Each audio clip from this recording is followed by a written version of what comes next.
When I look,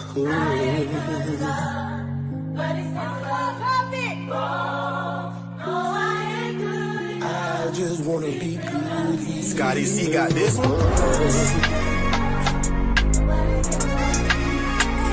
ain't no superstar, the spotlight ain't shining on.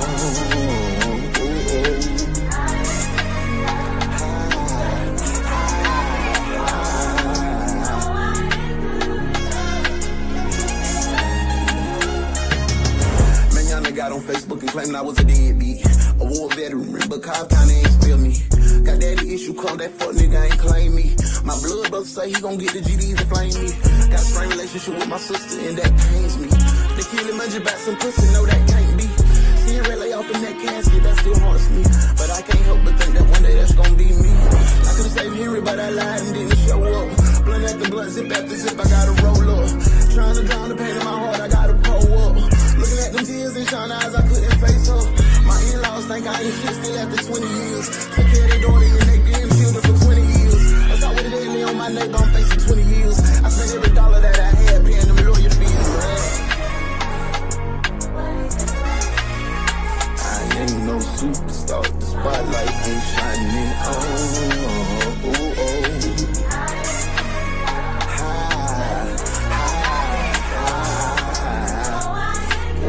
I just wanna be good. Sean told me that when I left, I fucked the family up. Guess I'm the reason that the whole family dysfunctional. My mama raised me by herself, so I'm emotional. In Bethel Baptist every Sunday for devotionals.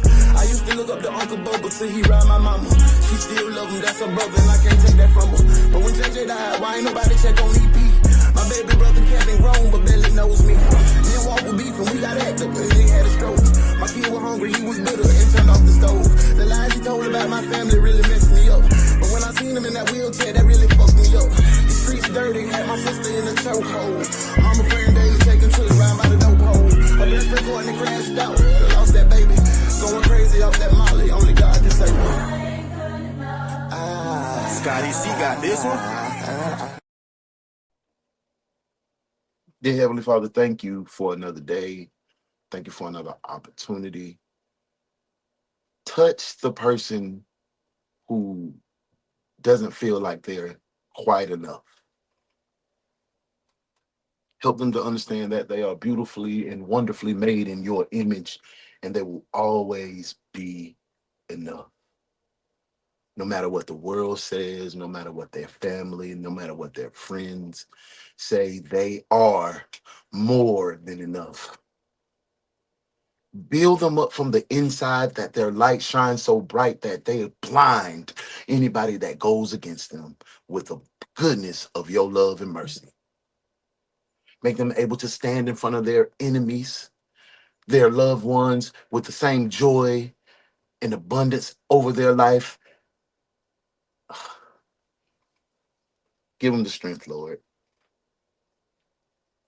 Help them to gain that confidence and that connection with you so they have the ability to overcome any obstacle, to get through any season, to make it to the abundant life that you promised. These blessings I ask in Jesus' name I pray. Amen. Hey man, say man. Yeah. Yeah. We in this thing, man. What it do? How you feeling? Good morning. Like my mama say, don't come in nobody's house. Don't do got the matrix. You better speak. Good morning. Good morning, family. Good morning. Good morning. Good morning. It is beautiful to see you here. If you happy to be in the number one more time, man, go on and hit them hearts, man. If you happy that God gave you an opportunity to do this thing, what we call life, one more day. I can't promise you tomorrow. But right now, you hear me, I hear you. I can't even promise you the rest of the day. But right now, he gave you this moment to be better than you were yesterday. You know you ain't do what you're supposed to do to deserve today, but he had grace and mercy to carry you on today. So if you happy, drop them hearts, man. Man, I just felt of overwhelming abundance of joy and gratitude as I came in listening to that song as I traveled through many heartbreaks and pains that I shared with you all on that song, and just to see how I've overcame about 90% of that. About 90% of that I've overcome and I've healed from. It's still tender about a little bit of it, but we working. We working. Never stop working. Never procrastinate on your healing. Ooh. Never procrastinate on your healing. That's a whole sermon right there. That's a whole delete this. Speaking of, shout out to my mob family, the mobsters. Shout out to, that's what I'm gonna start calling y'all, the mobsters. Shout out to the mob for coming through, rocking out. We was lit last night. I guess somebody ain't like what we were piped up and talking, and they reported us. We came back, and guess what they did? Blah, reported us again. So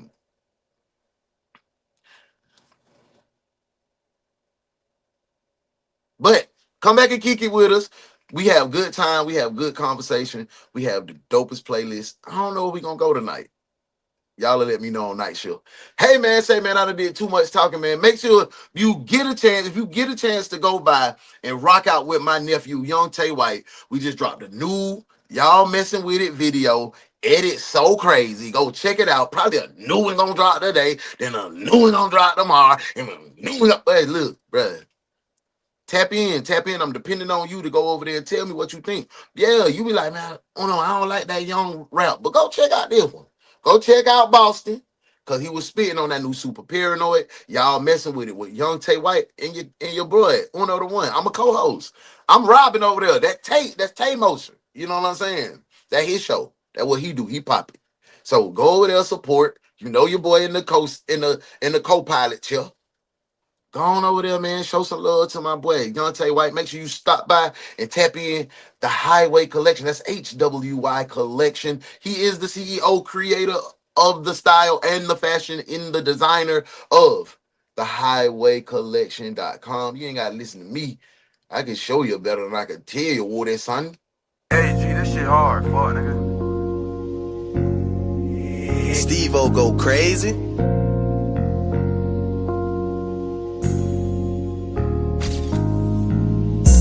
Say she like my lingo, like the way I talk.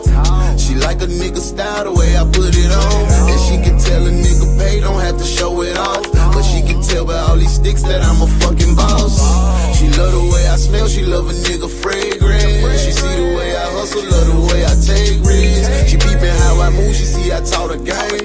Uno the One, she had shit a is real, hard she headed, can't son. fuck with mine. Before I Hang out from the wrench, I add the wrench, that mean I'm dressing well.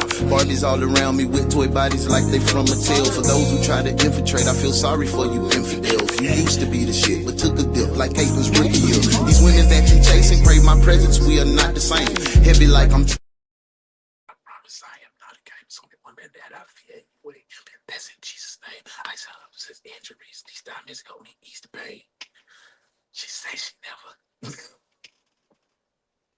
I went off on that song for real. Y'all got to check it out. But stop by the Highway Collection. That's HWYcollection.com for all your drip needs. Go ahead and get you one of them track suit, bruh. I had that thing on in Carolina. It was chilly up there in Carolina, boy. I ain't good. I ain't even need nothing extra on. I was like, damn. Yeah, it feel real good quality. Real good quality. That blue would fit me right too. I was like, yeah. You know. Get you one. Highwaycollection.com. Yo, today, y'all. Today, we got a case, boy. We finna pull out some old school interrogation tactics. You feel me?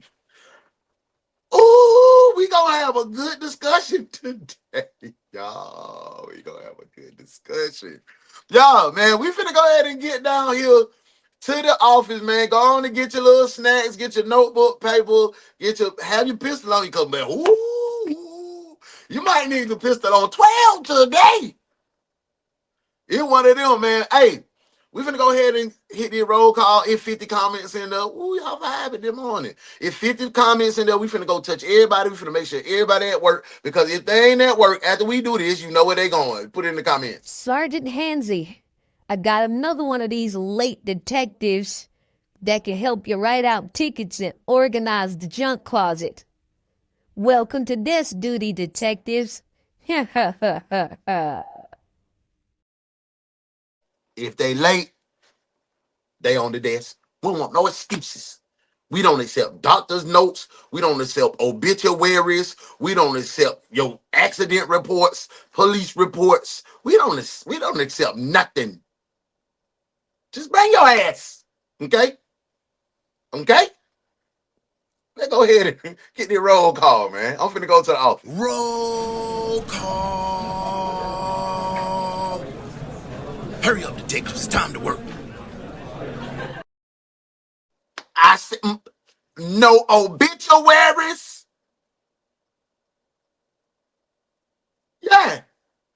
Bring your ass. That's our new motto. That's the detective agency new motto. Bring your ass. Oh no, my liver just fell out my back. Damn, I'm sorry to hear that, detective. Bring your ass. Put it in the bag. Come on. Hey, man, let's get into these comments. Let's see who at the job today, man. Let's see who at. Look who it is. It's my Virgo twin. Hey, Virgo twin. How you doing? You feeling all right? That boy Vioshi came. See, that's why I like you, Cheryl. It ain't gonna be too many times that you get to work before me if you done made it a oh, it's a competition. Let me show you. I come in here 3 hours early. I've been in this thing 3 hours early. You compete with me. Yo, hey boo. I hope you had a good night. I hope you had an even better wake up this morning.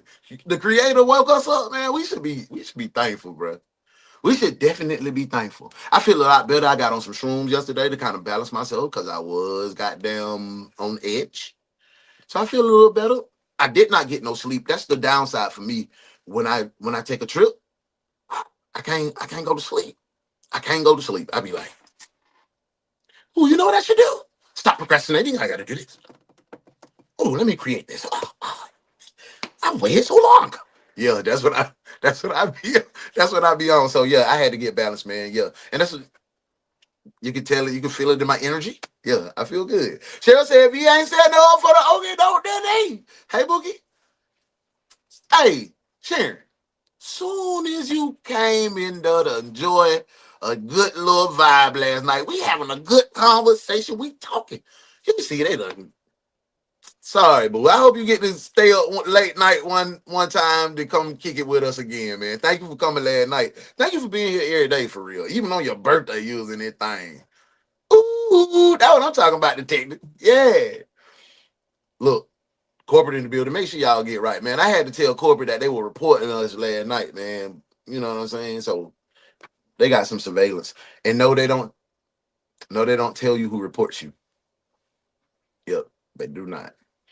Good morning, Muff. Hey, Boogie Butt. I hope everything good your way. Hey, I can't wait to get my Coochitarian shirt. I gotta make 2 payments today. Gotta pay the merch people. You feel what I'm saying? Got to pay. Hey, and check this out. If I'm paying full price, y'all gonna pay for it. Don't call, don't at my folk for no. Hey, you think I get that shirt for 20? I know you're selling that shirt for $30. Okay. No. No. But I got $22.50. What do you think you do for me? No, hell no. Hell no. Buy the shit, man. You feel? Hey, I pray that all is well with everyone. Me too. Hey, let me hit that. Personal detective in the door. Hey, OG, you see what we was doing wrong last night? I even turned the music down. They hated on us again. That's how I be. And I know y'all be like, man, they don't wanna be lying. They don't be hating on you. Man. They don't be doing that. I just be that it gets under my skin, yes. But it makes me feel good that I got witnesses. Like, I told y'all, I don't be doing shit to nobody. Yeah, man. What up, D? What up, Muff? Hey, Cheryl. Good morning. It's the Bookie Butt. What's up, mama? How you feeling? It's my girl Modest. The Modest Moments in the building. That band count just looks so gangster. It's not a reflection of your pretty face. Modest Moments is that reflection. See, Sharon went to Shell. That gave her like that put her city girl. See, I I don't even know if I like that transition either. Muff done put her whole goddamn government out there and put her prison number at the end 2380. I'm like, what is going on? I'm confused around here. I wish our names would go back to being the beautiful names that I've grown accustomed to. Maybe it's just changed. That's what's making me feel like this. I'm an old nigga now. You know, when you get old, you change. You got to fight and kick a little bit. Ah, okay, shit. All right, that's what it is. All right, shit. But you know, you got to raise hell before you go to the change. Hey, love, what's up, Boogie? I hope everything good. Your way in a good place and in a good space. Hey, in my bro, what up, bro? I'm seeing your money, man. God damn, blame the weed. I forgot. I got it. Yeah, I can't wait, man. I'm so excited, man. We going forward, bro. Forward. That's what it is. Praying a wonderful day for everyone, and you all deserve it. Yes, we do, and you do too. Yes, sir. I want to make sure I touch everybody. Y'all are, yeah. Everybody in here. I want to make sure. Thank you, Muff. That song right there, boy. I caught hell. I can't believe you said my. It's my life. You can't tell me what to say. It's my damn life. And I ain't say nothing disrespectful about nobody. I actually said it was my fault, my blamings. What up, love? What up, love? What up, love? Them folks said I got a good 2 hours and 40 minutes of sleep last night. I want to make sure I touch everybody. I see we in here. Amen. What a wonderful prayer, Uno. Thank you and bless you for that. Amen. Right. Hey, Sharon. I didn't say.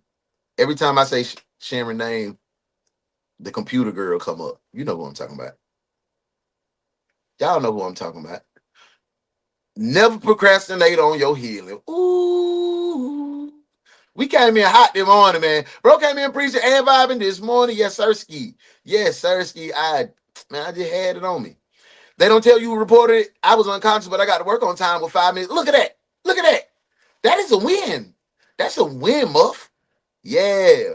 What? Shame on them stinky reporters. Made their shoestring disappear and Velcro piece of replacement. Nah, they don't get no replacement. They just got to flap around their shoe, just flapping off their feet. Gucci is on the way. And I need you to see, okay, bet. 10-4, good buddy. Hey, they should say who reported it, and then they whole ass would probably wouldn't do it again.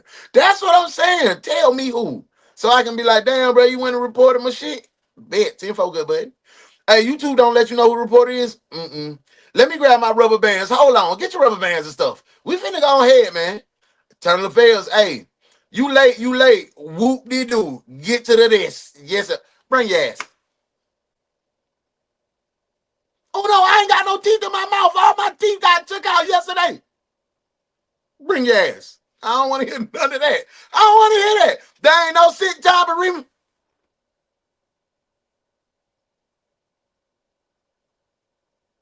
Muffin. What's the saying? What's the new motto, Muffin? See, I just said, when we get older, we go out kicking and screaming. You locked in the contract now. Welcome to death row. Welcome to death row.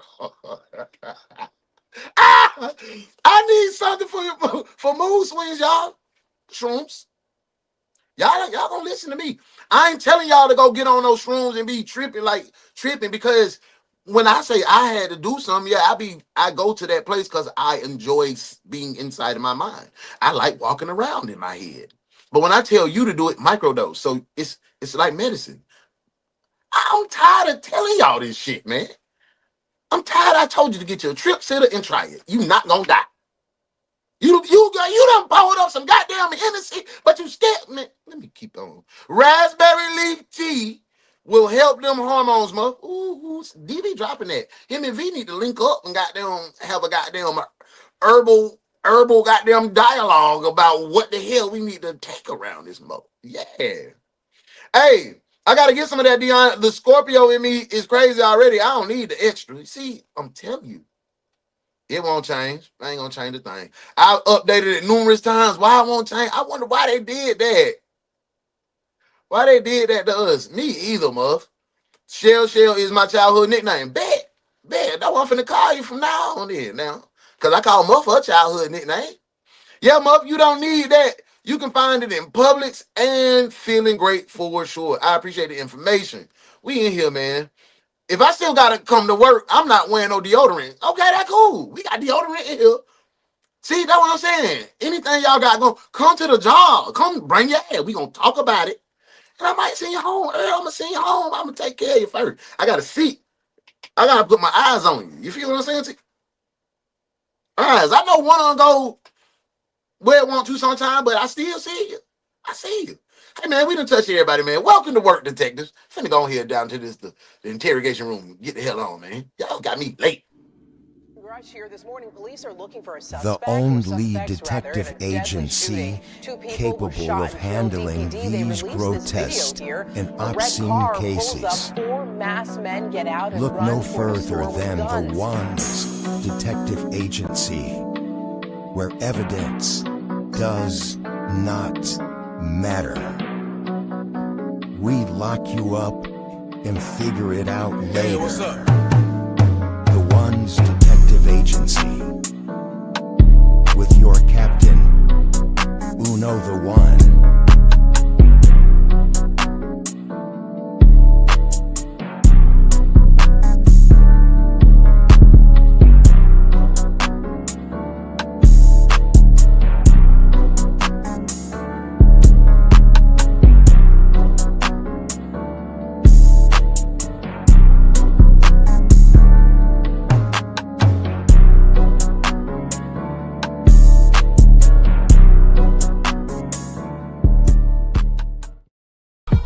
There's a blessing out there with my name on it.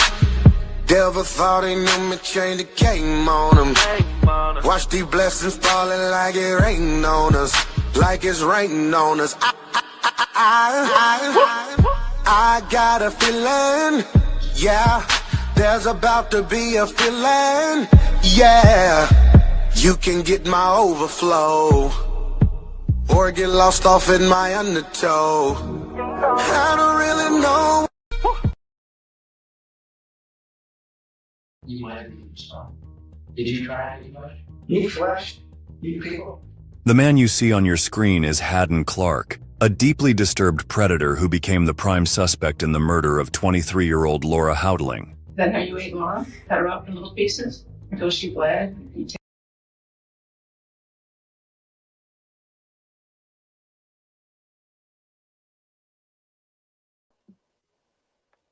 Listen, they came on this thing, two gangsters. They came on this thing real Pete. Hold on, folks. We might have to run that right bite. You see why they so close to slide? Is that a dog? What is that in her arms? Is her hand broke? That perm is perming. TT. Tasted the blood and it tasted good and you couldn't stop and you had some more blood. You had some more. Did I say lock his ass up? Look at bro. Look at bro. V say, hey boy, what that boy say? He ain't flesh. Lock his ass, slap up. Lock him up, man. Hey, drop me some warrants, man. I'm gonna go ahead and put him in cuffs, bro. We gonna determine if we gonna send him to the detective. Put the cuffs on this one, at least until we figure it out later. Cuff him now. We got him on the cuffs. Let's get Press to it, this man. cannibal killer for answers. The interrogation spiraled into chaos, uncovering secrets Hold up, Wody. Hold up, Wody, you can't do that. What's going on this morning? We didn't get 10 seconds into the damn interrogation. We didn't get 10 seconds. Police officer, sir. You going to jail for doing that? You can't do that. Jail. You going to jail. You going to jail. Hot damn it, you going to jail. Lock his ass up. Lock his ass up. You going to jail. You going to jail. Yo ass. Muv, what is he doing? Hey, bitch, I ain't playing with these folks today. You in on? Oh, what you doing? Oh.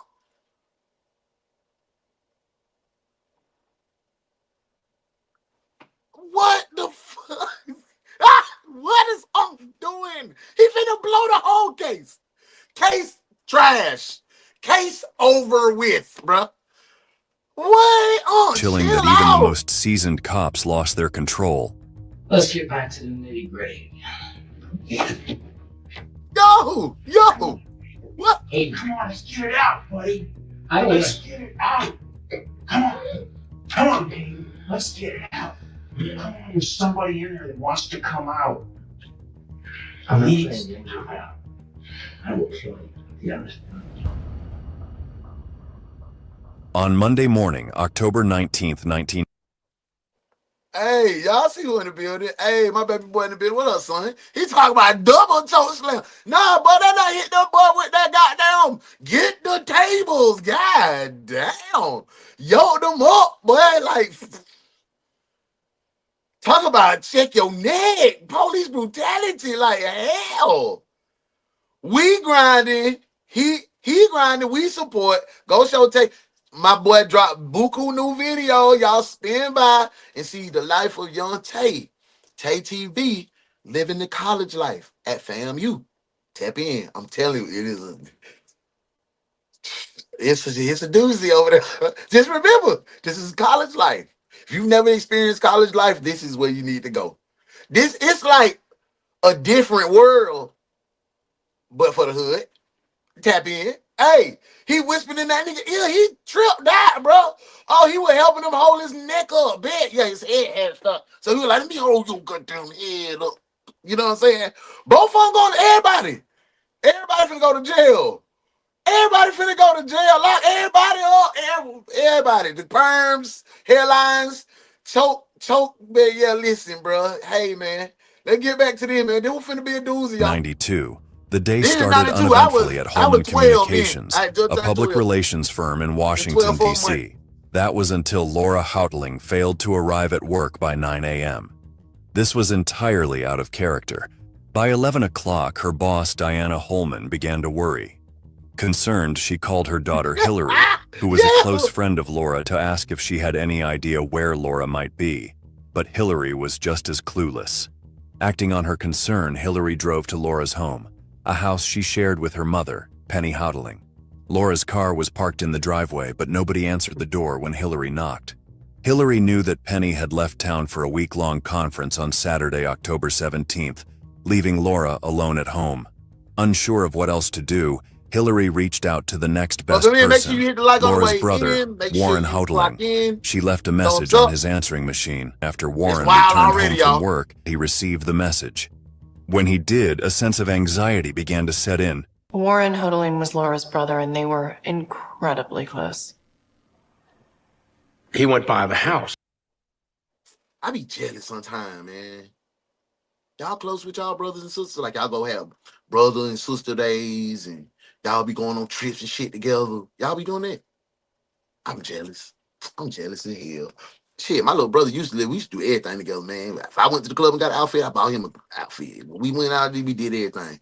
But start getting money, and money started being, you know what I'm saying? When nigga come from nothing, get some real paper, that shit kind of started to get pretentious a little bit.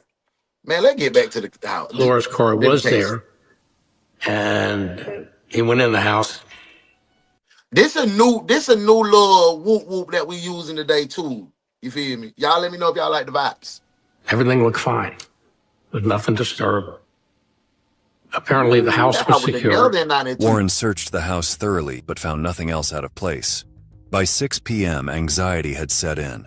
Warren called all of Laura's friends and relatives, but none had heard from her that day. I see 3 of us in the last time he had seen his sister was on the afternoon of Sunday, October 18th, and she seemed in good spirits. I hate that, bro. I hate that, man. I hate that for us. I hate that for us, man. Uno and fellow detectives, I ain't gonna say nothing about two people just staring and not clocking in today. Promise, smash the hell out of the light. No, me and my siblings are dysfunctional as fuck. I despise half of my step-siblings. I'm cool with my other step. And that's how it is, and I don't want to do that. Tonight, we gonna talk about that tonight. Delete this. Remind me, y'all. Say, hey, we supposed to have a conversation about siblings, okay? Let's get back to the case. Boy, see, we done piped it up, boy. We done piped it up. Worried that something had happened, that's something that's be tender to me. I ain't healed from that. Cause me and my sister, we gonna talk. Ooh, we gonna talk. Let's get back to Laura the case. outside, Warren scoured the area for hours but found nothing. We gonna talk. Finally, after midnight, he called the Bethesda police.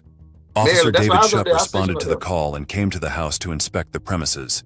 While he found nothing suspicious, he reassured Warren that the vast majority of missing persons turn up safe within a short time. But Laura's case would be tragically different.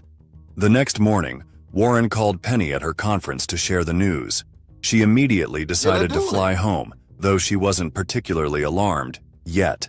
Penny didn't want to believe that anything had happened to her daughter and thought it would not be unusual for her to just hook up with some rich guy and take off to the island somewhere. I'm sure she's fine. You know, she's run off with some friends. She's just being a little spoiled brat and not telling us. Tension was mounting among Laura's friends and family. What made the situation even more puzzling was that there was no apparent reason. And I grew up with D. I told you he my OG. This was one of my older cousin's best friends that was around me when I came up, when I was a little nigga, from 5 to 13. You know what I'm saying? So, and I know his brother and I know his sister and I know how they came up because we used to be at Dion's house playing on the Nintendo, Tecmo Bowl and some old shit. You feel me? So, and I always just be like, damn, I don't never see Bruh and Bruh together. And I used to worry about that. No cap. See, we can't turn this to delete this later. Laura to have left on her own. Doing this. The only explanation that made sense was that something sinister had happened to her. You gotta focus. Nobody had heard from Laura. And this was just totally out of character for her. It's good conversation. We checked her bank account, credit cards, checking account. There was nothing there where she had withdrawn money that she would have needed to survive somewhere. By Wednesday, October 21st, the police conducted a search of the nearby woods, but they found no traces of Laura. In an effort to spread the word even further, they contacted a local television station, hoping that broadcasting her disappearance would prompt someone to come forward with crucial information. If you know anything about the disappearance of Laura Bettis Hodling, please call Montgomery County Police. She is 6 feet tall, 145 pounds, with brown eyes and shoulder-length blonde hair. It was at this point that the detectives uncovered their first clue. While speaking with neighbors, one woman came forward with valuable information. She revealed that she had seen Laura on the morning of October 19th, around the time she would typically leave for work. Laura came out of the house. We're waving to her and she ignores us. You know, I thought that was odd. Then we said, look, can you describe her for us? I said, yeah, she had on slacks and a long jacket. While Laura's behavior seemed unusual, the investigators were about to receive an even bigger shock. Penny revealed that Laura had never dressed the way the neighbor described. Nevertheless, the detectives passed on this new detail to the news, hoping it might spark someone's memory. Little did they know, a surprising lead was about to surface, one that no one could have anticipated. They got a call from some psychic in Virginia, and I don't know anything about this case. I don't know what's going on, but I have this feeling you need to search this wooded area between two churches. It just so happened there were two churches with wooded area very close to where Laura was living. Following a tip from a psychic, which might have seemed far-fetched in any other criminal investigation, the detectives, desperate to find any clue about Laura's whereabouts, decided to follow it. What happened next, however, would take them by surprise, a startling discovery that no one saw coming, just 4 days after Laura's disappearance. I came up here to check with the police officers that were doing the search in the woods. See, that's what I'm saying. Here, asked them how they were doing. They told me that they found some women's shoes, some women's clothing, and that he found also a pillowcase. They believed that it had been here a long time because it had stains on it, probably from leaves. You've found things in the woods and they have these stains on them. And as the leaves deteriorate, I said, really? Let me see the pillowcase. As soon as he showed it to me, I knew it was not stained by leaves. That staining was blood. The pattern on the pillowcases was identical to the one found on Laura's bed. Additionally, the blood type discovered on the pillowcase matched Laura's. What had started as a missing persons case now took a darker turn, as police feared the worst. Laura's bedroom was now considered a crime scene. Forensic experts were called in to examine the area. Meanwhile, Laura's mother pointed out that the bed was missing both the mattress pad and the bottom sheet, which seemed odd. When the forensic team tested the mattress with luminol, they made a horrifying discovery, one that would change the course of the investigation entirely. It was covered with blood, and you could see where a hand was pulled off the bed. You knew that this girl's dead. The amount of blood found on Laura's bed led detectives to believe with near certainty that she had been killed in that room, turning the case into a homicide investigation. They thoroughly examined the entire room, taking Laura's belongings for further analysis and testing. As the news of Laura's potential death spread, her friends and family were devastated. Yet detectives knew they needed to ask the difficult question: who could have killed Laura, and who had a motive to harm her? Initially, no one seemed to have an answer. However, Warren, Laura's brother, soon dropped a strange detail that would change everything.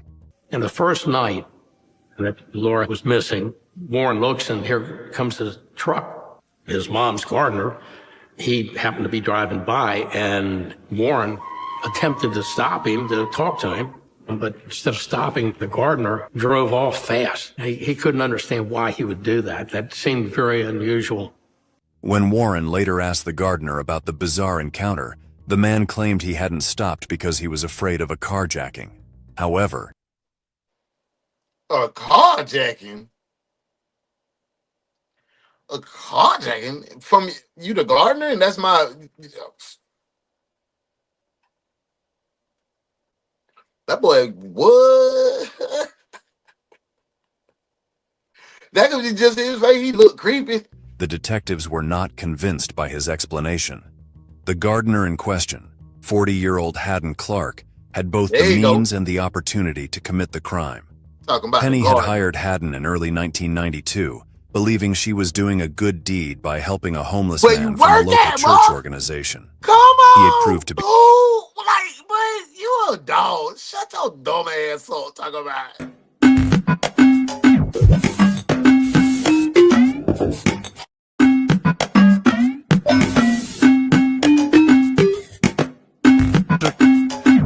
You're a dog.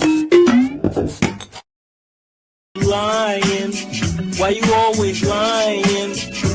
Oh my God, stop fucking lying. To double up on him. Be a reliable worker, eventually becoming quite attached to her, almost as if she were a mother figure. Penny trusted him so much that she even gave him a key to the house. Despite her complete faith in him, Penny had always known that Haddon was a deeply troubled man. Give me your... Come over here right now and weed the garden. And I'm going to take your car while you do it. Here, and I'm going to pay you for your services. Said no one ever. Dumbass. He went into more detail about how odd he was. She would give him that boy tasks look like to a do in the gecko lizard. backyard, such as Look like that boy can save you 20% of your insurance. digging a flower bed, and he would dig and dig and dig, didn't know when to stop. However, the more disturbing detail was yet to come. Penny revealed that just days before Laura's disappearance, on October 12, 1992, they had a heated argument. Penny accused Haddon of stealing some tools from her backyard shed and yelled at him. This was enough for the detectives to start seeing Haddon Clark in a new light. But when they went to speak with him, their eyebrows were raised even further.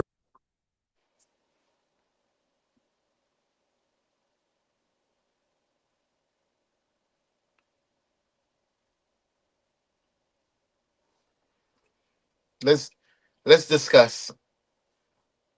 Let's discuss, guys.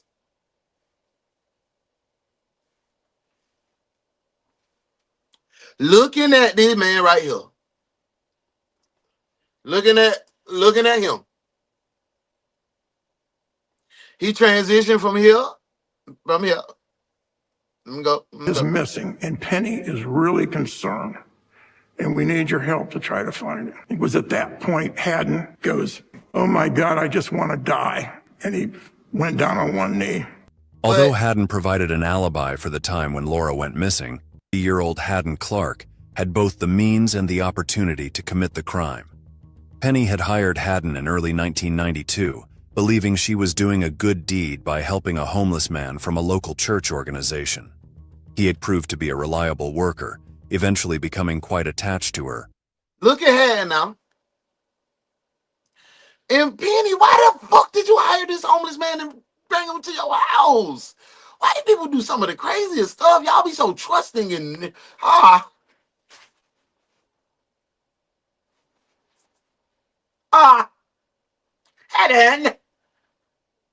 Helen, come here, come live in the pool house.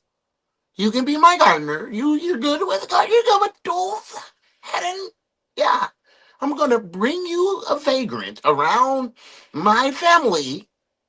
My grandbabies, my 14-year-old daughter, my son. Yeah, we don't even know who the fuck you are, Hen. Come on, man. Come on, man. Discernment. Good white people. Almost as if she were a mother figure. Penny trusted him so much that she even gave him a key to the house. Despite her complete faith in him, Penny had always known that Haddon was a deeply troubled man. Holy damn, Penny! If you know he's deeply troubled, yeah, that's a great time to move him in my house. Penny, I don't even be doing, cause I know you just lost your daughter, but you gotta wear some of this bookie butt.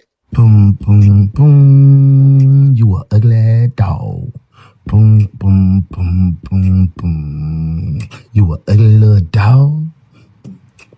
Boom, boom, boom. You a ugly, ugly, ugly dog. Boom, boom, boom. You a ugly little filthy ass dog. Boom, boom, boom. Like, that's what I'm saying. Yeah, that was hella irresponsible, especially when you got kids. You got a 14-year-old daughter in there, and Haddon just out of the goddamn vagrant camp behind Walmart over there by Angles. You know Ingles, the grocery store. You had a little camp. Never mind. But he come from back there by the camp. You done fed him under the bridge 2 times. Oh, I'm gonna bring him home. He's not a fucking pet. You ain't pick up a stray dog. You picked up a stray killer. Now look at you. Now they choking him out in the goddamn interrogation room about the damn daughter, Penny. Stupid ass. You so dumb. I'm not gonna spare you. Went You into more dumb. detail about how odd he was. You should have got She would 15-year give him probation tasks for to this do shit. in the backyard, such as digging a flower bed, and he would dig and dig and dig, didn't know when to stop. However, the more disturbing detail was yet to come. Penny revealed that just days before Laura's disappearance, on October 12, 1992, they had a heated argument. Penny accused Haddon of stealing some tools from her backyard shed and yelled at him. This was enough for the detectives to start seeing Haddon Clark in a new light. But when they At that point, right there,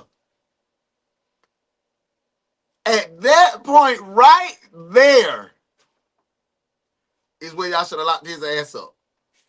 Cause that boy thought he was goddamn Sally Jesse Raphael mixed with John Lennon. Sally Jesse Lennon. The fuck is wrong with went Haddon? to speak with him, their eyebrows were raised even further. Laura is missing, and Penny is really concerned, and we need your help to try to find her. It was at that point Haddon goes, "Oh my God, I just want to die," and he went down on one knee. Although Haddon provided an alibi for the time when Laura went missing, the Bethesda police were not convinced of his story. With growing suspicion, they obtained a warrant to search his vehicle, and the search soon uncovered some compelling clues. On October 26, Modesty. Haddon, let me talk to you real quick, bro. No. Put the O down. No. You can put the roundup down. No. Let me talk to you, bro. Let me talk to you. You that key to the gate. The gate. Let me see it. You got it on your belt? And do the key to the house. You got that too? Because what I'm going to do is I'm going to go ahead and let you go, bro. Yeah, I got the police here because I didn't know. I didn't want to have to shoot you. Yeah, we're no longer interested in your services. Sally Jesse is Haddon. Yeah, that boy, yeah, he had went cuckoo. Yeah, he was practicing his escape. 92, officers conducted a search of Haddon Clark's truck. During the search, they seized several items, including bedding, hair samples, and personal documents, such as a checkbook register, receipts, and an expense log. Not a $21 check. in the time when he would buy Y'all remember them $10 Texas popping worth back of then. gas. And then when he would buy $4 worth of power bars, he kept track of every dime that he spent. Digging into Haddon's financial records, detectives discovered that he had purchased duct tape, braided ropes, and nylon cords several days before Laura's disappearance. As if this wasn't alarming enough, the next revelation would send chills down their spines. Haddon had paid for those items with a personal check, and the memo section contained just one word: Laura. Further investigation into his checkbook revealed a troubling entry. Haddon had paid to rent a storage unit in Warwick, Rhode Island, 450 miles away from the scene.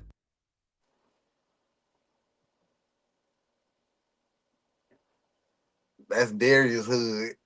The records You know showed that Darius he had from been Rhode at the Island. storage unit on the morning of October 21st, just 2 days after Laura had vanished. Armed with a search warrant, detectives went to investigate the unit.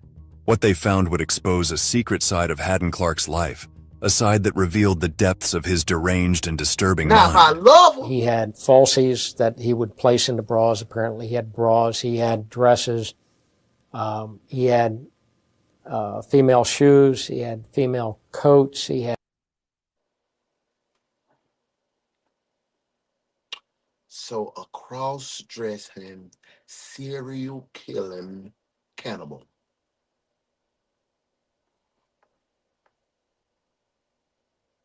Don't you remember you is a little ugly doggy?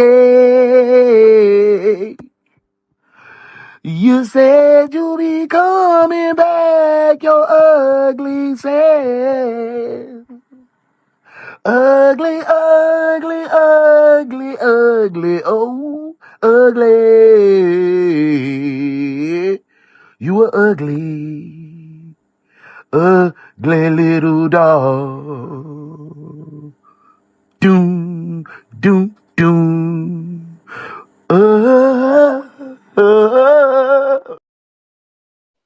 They knew exactly what was going on when wigs, he showed up with that everything goddamn that he... Ringo Starr hair. When he showed up with that goddamn Justin Ringo Starr Bieber hair, it was over. You know he was too down. He was toe down right there. That's exactly what I was thinking. This on some Silence of the Lambs type and look vibes. like a female. This new development forced detectives to reconsider everything about the case. So you remember the neighbors came out, they talking about they seen Shawty come out and they waved at her and she ain't waved back and they thought that was odd. That was him. That was bruh. They now had to entertain the possibility that the witness who had seen Laura on the morning of October 19th might not have seen Laura at all. It could have been Haddon Clark, disguised as a woman with a blonde wig, attempting to mislead the investigation. However, the detectives still lacked solid evidence that directly connected him to Laura's disappearance and death. As they continued to meticulously build their case, a major breakthrough occurred. Forensic experts had been analyzing a hairbrush found in Laura's room and discovered 30 hairs, each belonging to Laura, except for one. This singular hair was shockingly not from any person. Thank you, Modesty. The next Uno Does the Internet, my top 10 talk shows. Yes. It was a synthetic strand commonly used in wigs. As it turned out, the discovery of a blonde wig in Haddon's storage unit was no coincidence. In fact, the wig was an exact match to the synthetic hair found on the brush. To further solidify their suspicions, forensic experts uncovered a partial bloody fingerprint on a pillowcase, matching none other than Haddon Clark's. With this new evidence, detectives finally had enough to arrest Haddon, but they still faced a major roadblock. They didn't know the whereabouts of Laura's body, which they needed to prove in court that a murder had even occurred. Oh, Ricky, my girl, So, man. on November 6th, 1992, Which I know they about brought 10 Haddon in for interrogation, hoping to extract a confession. Oh, Little did they know they were Geraldo. dealing with a psychopath who would not budge so easily. While the detectives were outside watching and monitoring and recording this. Ask me what you want to know and I'll tell you. Jenny Jones. I want to see my lawyer. Has Penny been helping you? Theo I want to Donahue. see my lawyer. Okay. I want to see my lawyer. You're going to see your lawyer. I want to see my lawyer. Do you want to? So that man done said, I want to see my lawyer 1,000 times, baby. Back. Susan and Jennifer and Brittany. Stand up and stretch your legs for a second. I'm to a lawyer. Do you consider Penny your friend, I Pat? want to see my lawyer. Let me ask you something. Do you like men or women? Is God talking to you? Dad's talking to me. Wow. I bet he's telling you that you need to help yourself. I don't need to see my lawyer. Do you consider Penny your friend? Oh, look what the man. I wish I had a desk duty that say permanent damn desk duty. That's what I'm gonna make for his ass. Permanent. Well, well, well. Look what the cat drug in. Sit down, detective. Desk duty. What's up, Big Willis 07? Man, why they change everybody's name, bro? Big Willis 07. What's up, bro? What's up, bro? But nah, check it though. Like, I'ma just slide over to the desk. Appreciate it. What's happening, Earl? Yeah, that's what I'm saying. That man asked for his lawyer 1 billion times. A billion. Is involved with her? I don't know, Big Willis. Did you, Hey, it's so crazy, D. Big Willis 07. It's so crazy that you showed up right after I said, that's Darius' hood. They talking about Rhode Island. I was telling people that you was from Rhode Island. Because they were talking about your hood with the Warwick. You know, Warwick. Your white rapping homeboys. Yeah.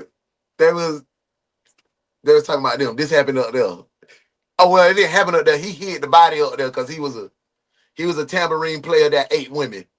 Not like a coochitarian, like fried chicken. Back to the case. Did you? Yeah, that man got. We almost had lunch. He just showing up. You got angry, so you took it out on Laura? That's why they made his name Big Willis 07. Hen, help me. Talk to me about Laura. Hen. Warren, yeah. That boy got his think leg. she's pretty? Did she do something to make you angry? She hurt your feelings? Why you rubbing that pillow like that? Even under intense questioning, Haddon repeatedly demanded his lawyer, but detectives ignored his requests. While it's within the legal rights of any suspect, the detectives knew they were taking a... Hey, detectives. When I say this, just know. Jail, you going to jail. You going to jail. Hot damn it, you going to jail. Lock his ass up. Lock his ass up. You going to jail. You going to jail. Your ass. They violated him. Huge risk, especially since anything incriminating Haddon said couldn't be used in court. Still, they were willing to gamble with their careers, hoping for any clue that could lead them to Laura's body.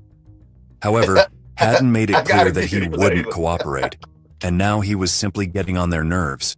Haddon? Sitting in there with him and watching his behavior, I expected his head to spin around. Oh my God, is he like possessed? Like, why isn't he talking? what's he thinking? He was just creepy. He was not anyone that you'd want to be in a room with alone on the outside world. While the detectives in the interrogation room were desperately trying to break Haddon Clark, another team was digging into his past, trying to uncover more about the man they were dealing with.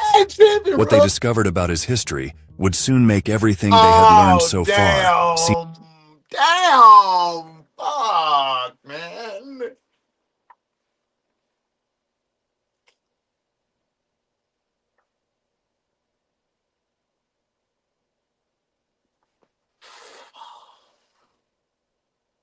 And he got, what, that's his name? That look like his fleet pen.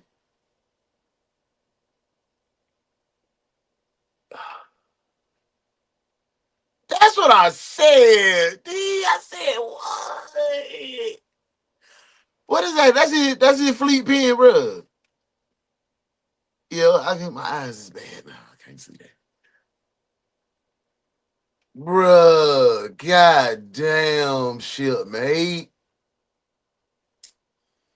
Damn. Hey, D. That nigga should have been ass mode, bruh. That boy should have been ass mode on P1. On P day 1, they should have been like, nope.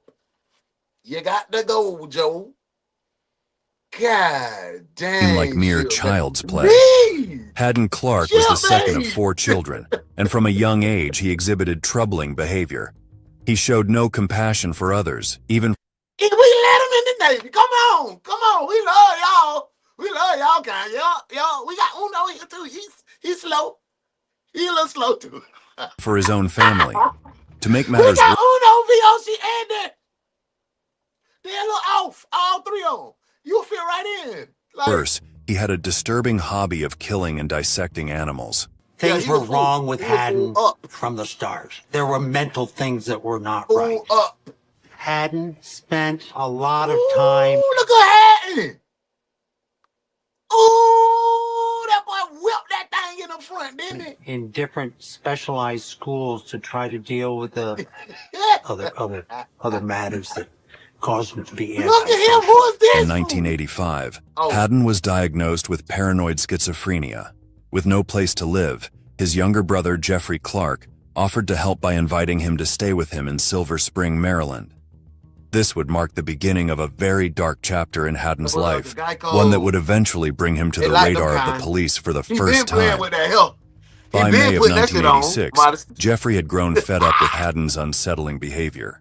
The final straw came when Haddon was caught engaging in illicit activities in front of Jeffrey's children. Disgusted, Jeffrey asked Haddon to move out immediately. On May 31st, 1986, as Haddon packed up to leave, Jeffrey decided to take his wife and children out for the day, giving Haddon some space to move. Little did anyone know, this brief absence would unknowingly pave the way for the destruction of another family. One of Jeffrey's neighbors, 6-year-old Michelle Dorr, who was also the friend of his daughter Elizabeth, was going through a difficult time. Her parents, Dorothy and Carl, were in the midst of a bitter and messy divorce. That weekend, Michelle was staying with her father, unaware of the tragedy that was about to unfold. On Memorial Day weekend in 1986, Michelle's mother, Dorothy, had made plans to travel to Virginia Beach, visit her family. I had physical custody of Michelle, and I thought we would just have a nice leisurely May 31st. I would do whatever Michelle wanted that day. My time was her time. I'm talking about genuine. It was a scorching hot day, and Carl Dorr did his best to make it enjoyable for Michelle. Yo, we finna get ready to go to lunch. Around Make noon, sure he you filled a get plastic ready to swimming have a good pool in their time at lunch, backyard, 'cause where I Michelle got some happily questions splashed for you. around. You know how we do on the Carl lunch watched her break. play for a while, before heading indoors to catch a bit of television. At some point, Carl dozed off on the couch. This right here is a perfect spot where Carl dozed his ass off on that sofa. We gonna come back and pick it up. We finna get into the interrogation. Y'all let me know how y'all feeling. But this is lunch break. Make sure you get the time to stretch your legs, stretch out, tap in with your bookie, send a little quick nude and tell them you love them or whatever, how y'all do. It's lunch break. It's lunch break time. Put lunch break in the comments and answer this question. In order, females and males included, your top 5 R&B groups. Lunch break in the comments. Top 5 in order, male and female R&B groups. Tap the heart button as many times as you can. It's lunchtime. And don't be late coming back. Say, baby, we got them eggs and we got the etouffee for you. If you want to come on in here and get you a nice pot of that gumbo for breakfast, baby. But you got to get your ass back to work.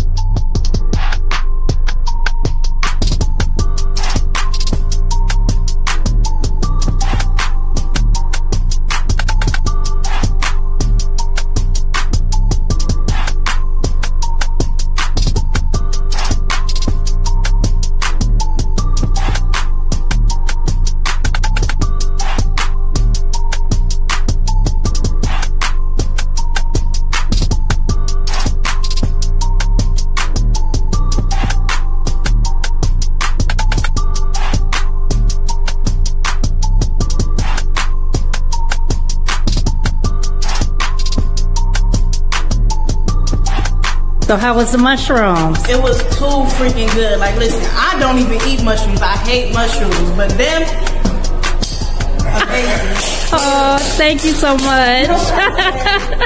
So she came and got her a plate. Yes. A whole plate. And how was the slushie? It was so good. And they just told me mushrooms was in there too. Couldn't even taste it. It tastes like regular slushie. Thank you.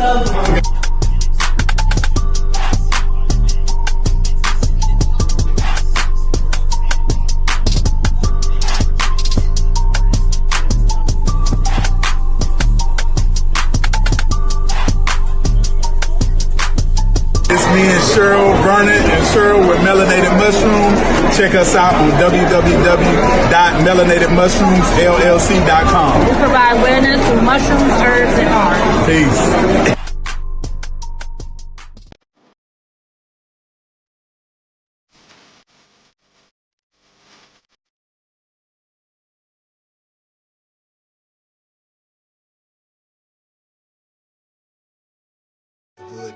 They told me pressure, it but fight for it make diamonds. You see it ain't no foe to me, stop hating cause I'm shining. Ain't never been no hoe with me, these demons always trying me. I know the trenches look up to me cause I'm their hood diamond. They told me pressure, it bust pipes so it makes diamonds. You see it ain't no foe to me, stop hating cause I'm shining. Ain't never been no hoe with me, these demons always trying me. I know the trenches look up to me cause I'm their hood diamond. It be them niggas you with the most that hate the hard. It be them hoes you trust the most that's gonna cross. It's the ones you always feed that say you starve. And it's the one with the same blood that's gonna scar you. The hood looks up to me, still jealousy and envy. They like how he get so up when he came up out the mud with me. They like how he get so up when I saw this nigga struggling. I can't believe I still went up with all that hating that they doing on me.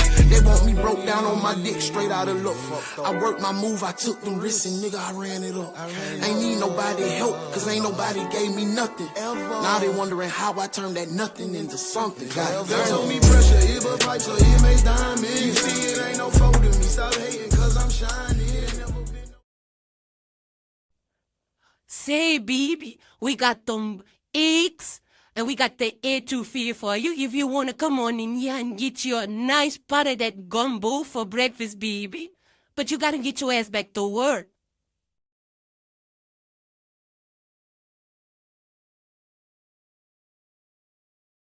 He quickly checked the time, realizing it was past 5:45 p.m. He went outside to call for her, but was struck by panic when she was nowhere to be seen. In desperation, Carl walked to his neighbor Jeffrey Clark's house 2 doors down, hoping Michelle might have gone to visit her friend Elizabeth. To his horror, Jeffrey informed him that they hadn't seen Michelle either. He said, no, she's not here. And I looked at Elizabeth, and she's not with you. And I couldn't believe what Jeff was saying. And I just didn't.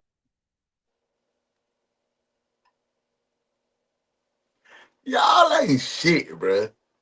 Y'all ain't shit, bruh. Y'all so crazy, bruh. Tap in with Melanated Mushroom. Welcome back to lunch, bro. We finna get back into the case.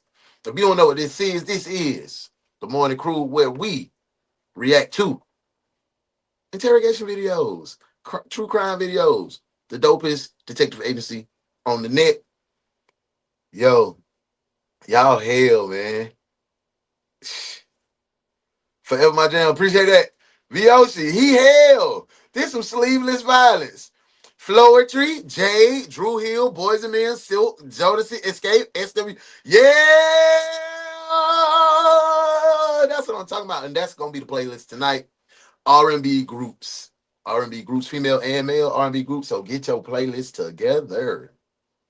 Let's get back to the case, man. Welcome back from lunch. Register at first, that she couldn't be with Elizabeth. Oh, we don't get blocked tonight. And at that point, I realized we getting blocked tonight. We getting blocked tonight. She's we getting blocked never tonight. gone any further than the Clark house. That there's something's wrong. A frantic Carl combed the neighborhood, calling out for Michelle and searching every corner he could think of, but there was no sign of her anywhere. Desperate, he finally called the police for help. The investigation into Michelle Dorr's mysterious disappearance began immediately. Over the next 48 hours, Maryland police launched an all-out search effort, but no trace of Michelle was found. As the hours stretched into days with no trace of Michelle, the community began to brace for the worst. In their hunt for answers, Boy, detectives that interviewed nature boy, local Jimmy residents. Flair, Rick Among Ross. them was Haddon Clark, who had a growing That boy reputation look like as the he got that neighborhood I'm the oddball. referee. Many residents already viewed Haddon with suspicion due Hatton, bro, come on with this shit. Come on with this. Y'all ain't, y'all.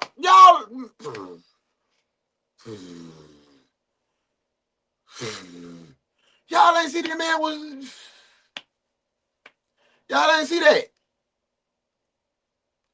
This man done gave us 16 different hairstyles and personalities in less than 20 minutes on this clip.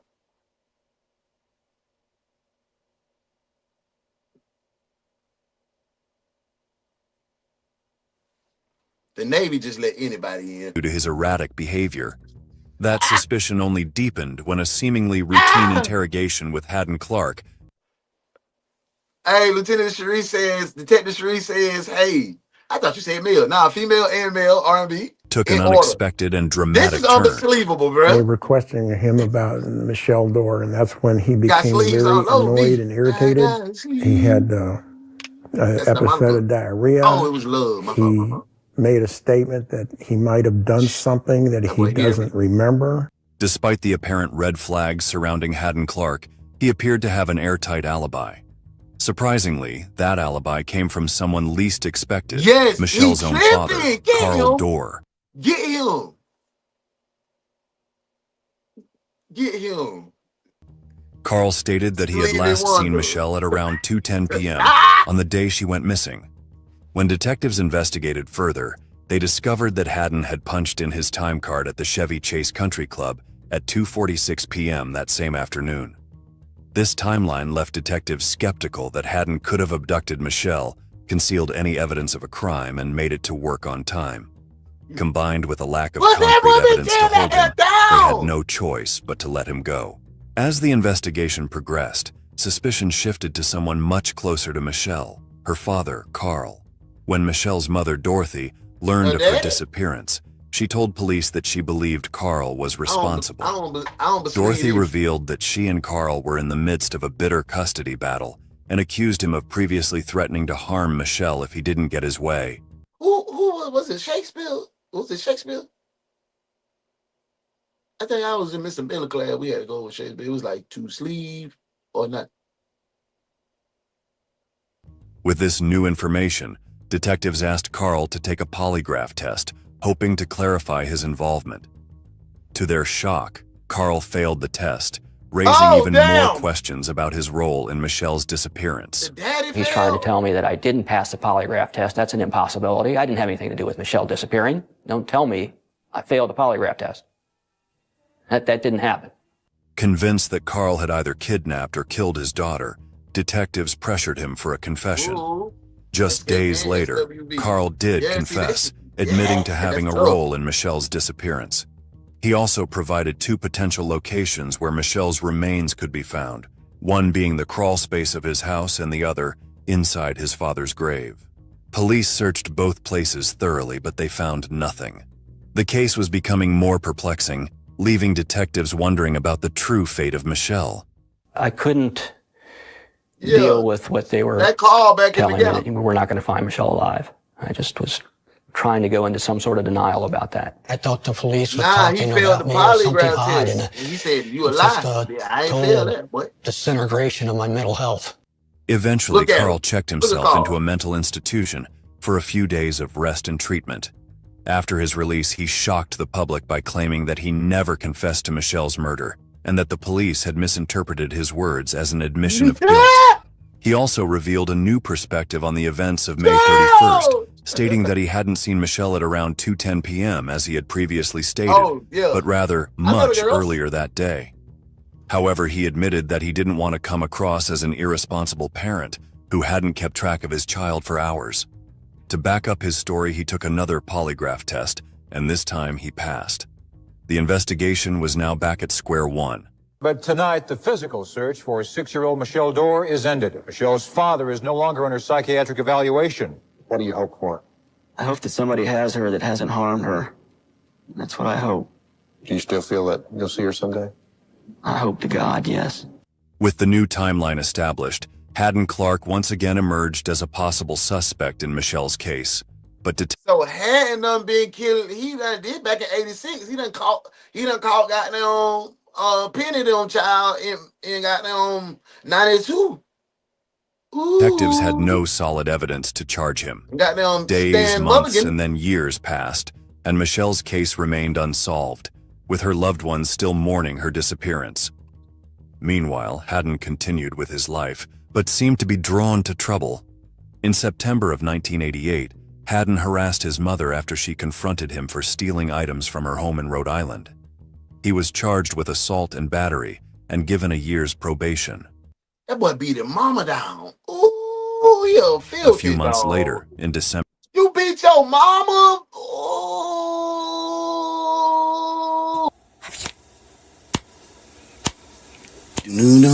I'm such a ugly dog, I'm such a ugly dog, and I know you can see it, baby.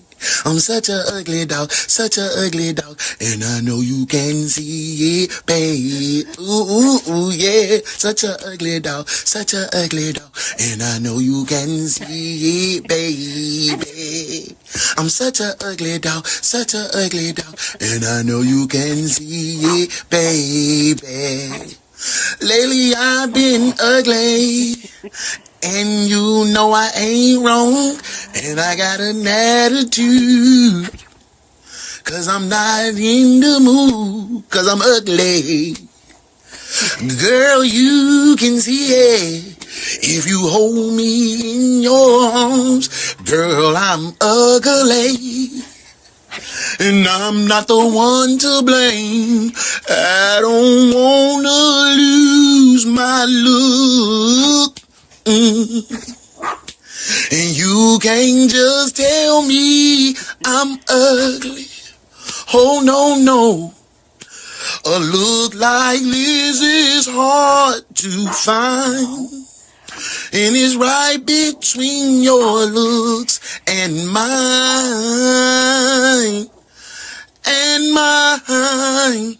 I'm such a ugly doggy. I just need to go away. Ugly dog. 1988, Haddon was evicted by his landlord. In retaliation, he set booby traps in the home, leading to charges of property destruction, though he avoided jail time.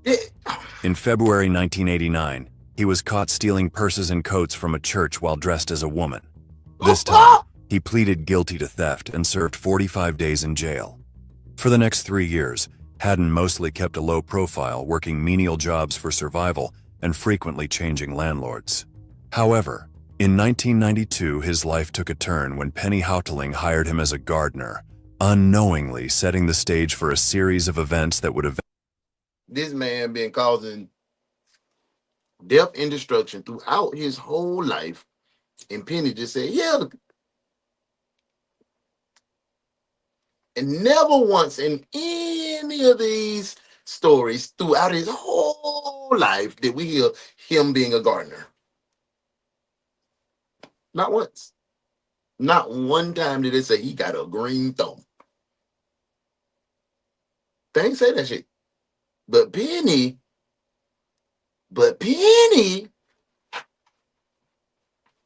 hi, Haddon. Told you white people, bro. Y'all be too, I be too sweet and kind. Hi, I can help you. Come to my house. Live in my house. Yeah. But you lock your goddamn car door if you see me standing outside. Eventually lead him to this interrogation room, accused of one of the most heinous crimes imaginable. All this information was hard for the detectives to digest, but it also allowed them to take a different approach. Who you said it was? Haddon's Rick, who that in your backseat? Oh, hell no. Take that. Hey, no. Let him go. Hey, you're not going back to the camp, boy. You're back there in Eagle now. Don't make her come back over here and get you next time. Hey. Yeah, he let me go back there. He behind Ingles and Walmart. They, a little space. Yeah, nah. Let Haddon stay over there. Let Haddon stay over there, boy. Don't break him to the prison. Yeah, she came in like superhero. Like, boy, Haddon ain't playing with these folk, man. Haddon done been raising hell since Run DMC had on them Adidas. Hell yeah. He tear their ass up all the way up to when Ray Charles said, "You got the right one, the right one, baby." Yeah, he would tear their ass up all through that era to shreds. Then he went to the Navy. Throw the Navy ass up. Yeah, Lee. All he does was his whole life, and that's Penny. Oh, you get a job. Yeah, like, and modesty, I didn't want to say this, but it's true. Penny, you caused this on you. Everybody else had discarded this nigga in his life. Interrogation would go down as one of the most bizarre in criminal history, peeling back the deepest layers of a sickening mind, while also pushing the boundaries of interrogation tactics. They crossed the line. It showed just how far the detectives push were willing no damn to go boundaries. to They get their crossed man the and damn uncover line. the truth. And they handed me a teddy bear.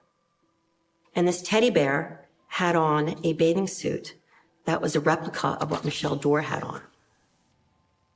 And they said, take it in there. Do not let him touch it. But I want you to hold it in your lap. And I want you to make the little arms move. And I want to see what his reaction is. His eyes got huge and he just smiled from ear to ear and just smirked. Despite Haddon's strange and unnerving reactions, But is that after the 62nd time he asked for a lawyer or the 41st time? I'm curious. he remained silent and offered no mention of Michelle during the interrogation. The detectives, undeterred, rotated in and out of the room, each adopting different personas in an effort to break Haddon emotionally. They pushed further, trying to provoke a reaction by confronting him directly with his disturbing desires, wanting to taste blood and flesh. Do you want to cry? Want to get the tears out? Cry for what? For what you did to Laura. Don't pick at that. Don't eat scabs. It'll make you sick.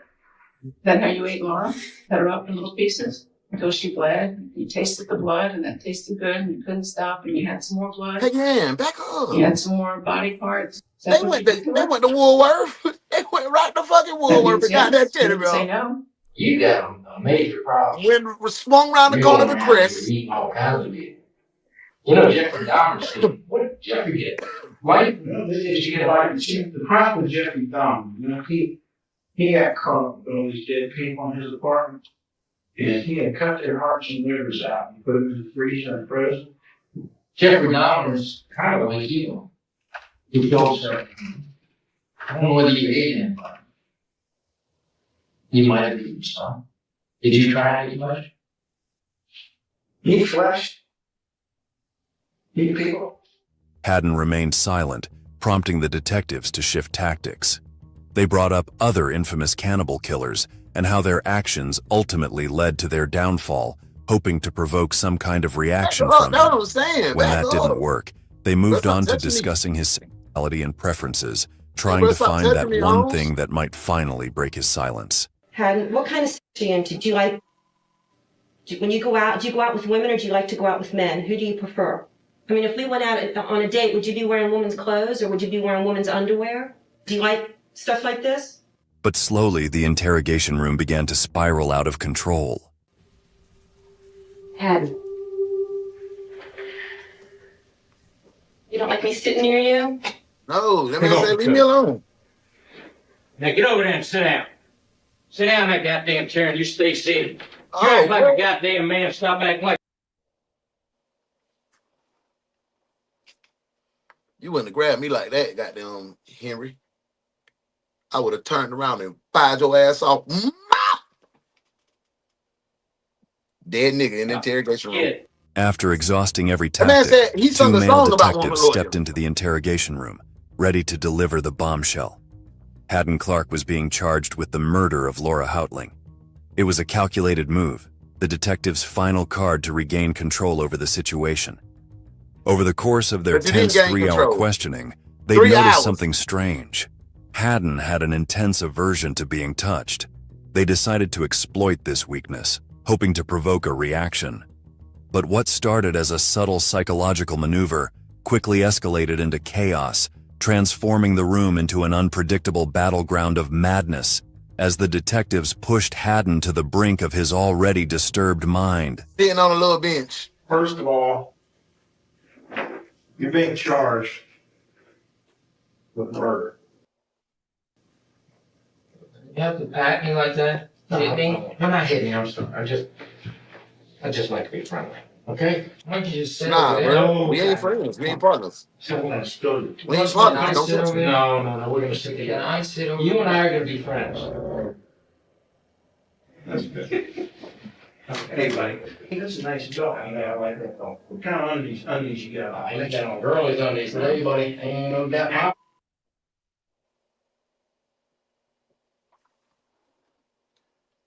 Wait a minute. Let me drink some water because my mouth is parched.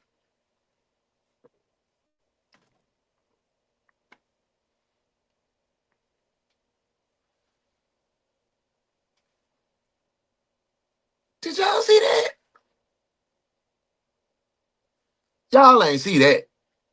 Ain't no way. It was y'all good 3 eyes, 2, 4, 7 eyes. Like I got. Hey, y'all ain't see that. I'm running that What back. kind of undies you got? I ain't got no girlies on these today, buddy. Ain't no doubt.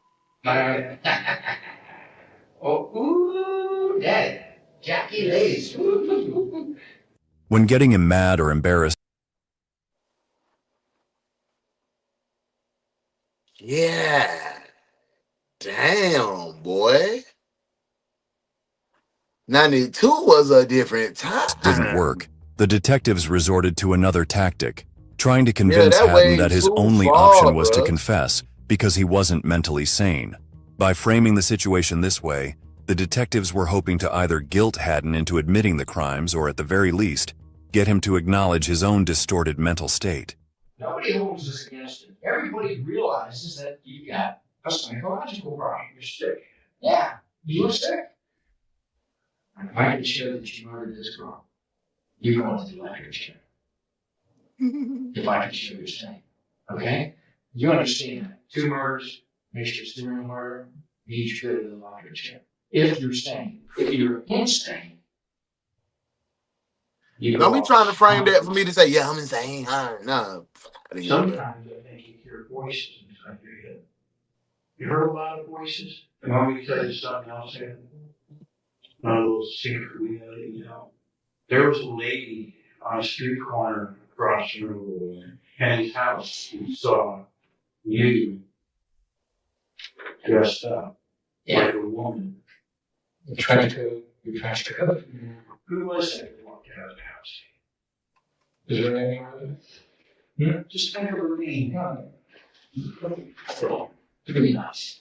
Did that person carry Laura somewhere? That's not Hayden. That's somebody else in Hayden. Did it go in the house at night? Did it go in the door and sneak up to the bedroom with a knife? Yeah. Did it sneak up there with a knife? It's weird, bro. Yeah, they're asleep and she was beautiful.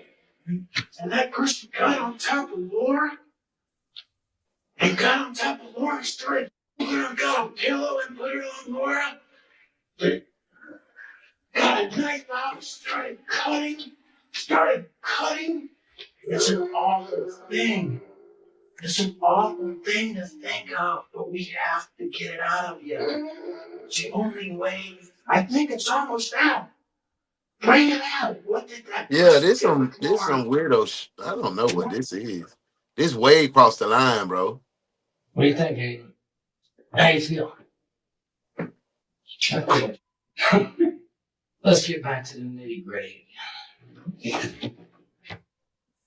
Come on. Hey, come on, let's get it out, buddy. Let's get it out. Come on. Yes, he asked for a lawyer 1,000,000 times, D. 1,000,000 times, bro. There's somebody in there that wants to come out. Nah, they beating that man. I will kill him. You understand? Don't ever do that again. Come on, baby. Bring it out. Here, let's drink your coke. Drink your coke and let's go. You know Jeffrey Dahmer was. Okay. What's your favorite movie? Silence of the Lambs? Despite their relentless efforts, Haddon refused to divulge any information, leaving the interrogation unresolved. Ultimately, the dramatic session came to an end, and Haddon was taken into custody. The detectives later faced significant criticism for their unorthodox methods, but they stood their ground.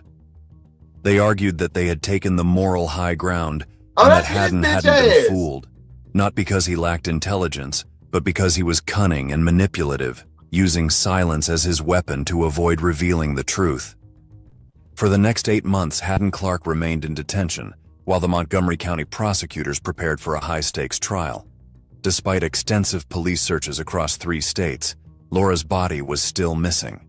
With no body, no witnesses, and no confession, the case hinged on circumstantial evidence, 2 key pieces: a synthetic hair strand and Haddon's fingerprint on the pillowcase.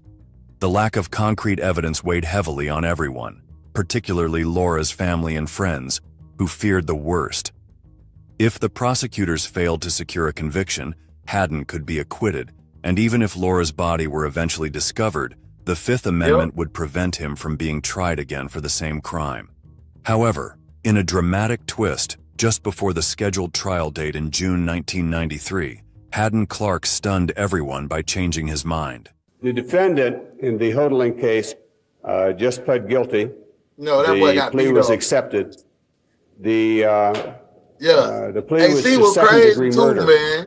As part of the plea bargain, There you Haddon go with them revealed the turtlenecks chilling in that reasons hell. behind his actions. That boy ain't leaving them In nicks his in that twisted hair alone. mind, He tried to he look had like come her. to view Laura's mother, Penny, as a mother figure, and he harbored some strange and bizarre feelings for her.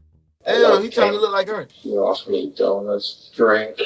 One time when Laura and Penny were up in Massachusetts going to Penny's house. Yeah, one of Penny's nights. I slept in Penny's room. We came down Penny's night and ate breakfast. And then when Laura came into the picture, a lot of that stuff stopped. So in his mind, she really had to go. He really didn't like her. He wanted to be her. Laura really needed to be punished for just being Laura. Haddon's resentment toward Laura had started to simmer long before the murder, but it was the argument with Penny just days before that added fuel to the fire. The tension between Haddon and Penny had been he tried to building, look like her. and when she told him she would be leaving town that weekend, He was trying. Ooh.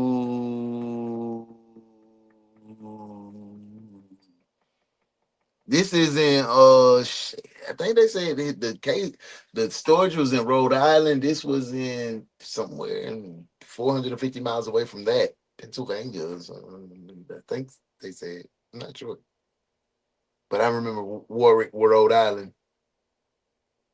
He looked like the real life Schmeagle. Yes, for sure, bro. Oh, that was her hair. That's what I'm saying.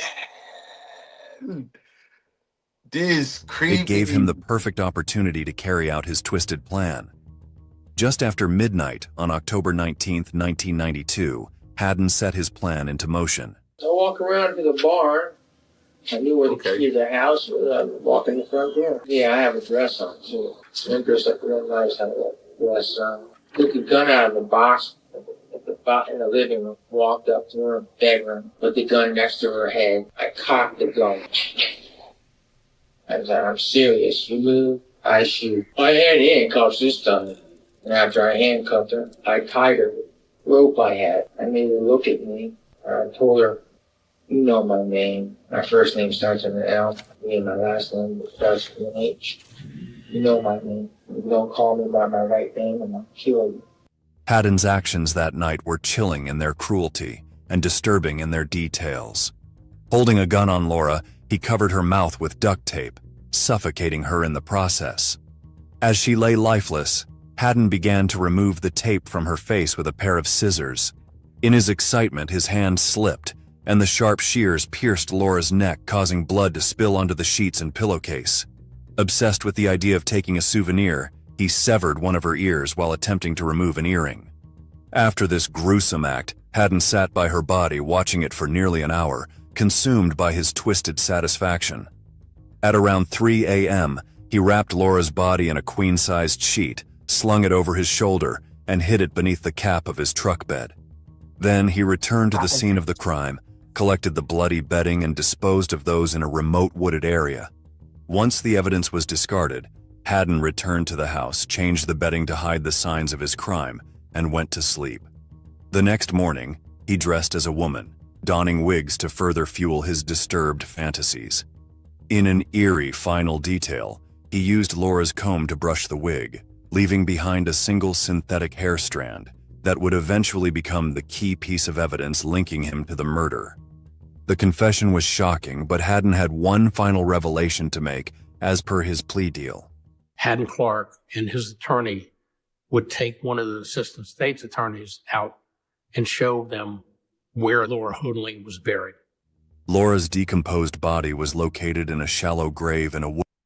So they ain't getting no damn trouble for goddamn doing that, man. Wooded area near a highway exit ramp in Rockville, just outside Bethesda. The fact that it led to Laura's body was a really good thing for her mother, her brother, and the rest of Rhode us. Island's where he was The Harvard hiding graduate's the body was storage found at last his night, mama's buried in a stuff. shallow grave in North Bethesda. I remember thinking I'm glad that her mother can bury her, but nothing felt good about it. I never felt any relief from anything. In June 1993, Haddon Clark was sentenced to 30 years in prison for Laura's murder. Although everyone believed that Haddon's saga had come to a close, with him now confined behind prison bars, it quickly became clear that his story was far from over. He would continue to make waves even within the confines of his cell. In 1999, Jack Truitt, a convicted murderer, found himself sharing a cell with Haddon Clark at the Eastern Correctional Institution in Westover, Maryland. What Truitt didn't anticipate was the depth of madness and the disturbing secrets he would uncover during their time together. Among Haddon's unsettling behaviors, one that particularly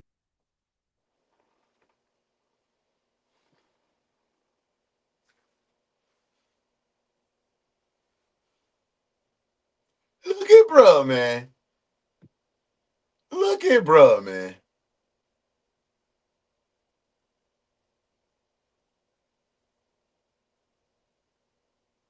Look at bruh, man.